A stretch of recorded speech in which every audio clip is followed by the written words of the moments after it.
Breaking news చూస్తున్నాం. అన్నమయ్య జిల్లా పొంగనూరు మండలం దిగువపల్లిలో చోరీ అనుమానంతో ఒక వ్యక్తిపై గ్రామస్తులు విచక్షణారహితంగా దాడి చేయడం కలకలం రేపింది. కేబుల్ వైర్లు దొంగిలించడానికి ప్రయత్నించారనే నెపంతో రామసముద్రం మండలానికి చెందిన బాబాసాహెబ్ అనే వ్యక్తిని కర్రలు వైర్లతో చితకబాదారు.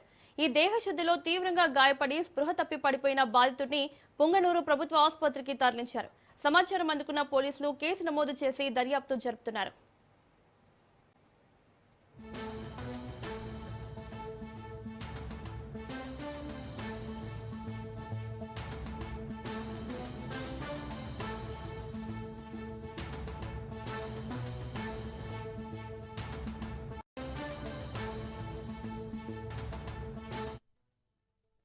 అన్నమయ్య జిల్లా పొంగనూరు మండలం దిగువపల్లిలో చోరీ అనుమానంతో ఒక వ్యక్తిపై గ్రామస్తులు విచక్షణారహితంగా దాడి చేయడం కలకలం రేపింది.